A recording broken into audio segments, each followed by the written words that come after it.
Subukan natin. Ayun, pumunta na. So nag-ilaw siya. So meron na siyang current. Okay? Ito naman yung kabila.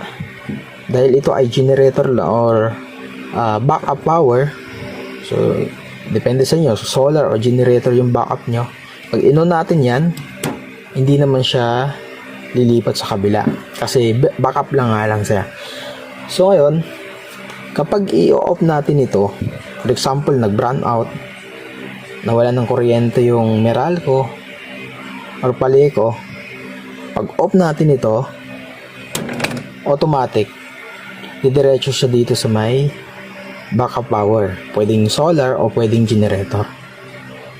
Ngayon, bumalik yung Paleco. Okay, bumalik yung kuryente ng Paleco. Pag bumalik ito,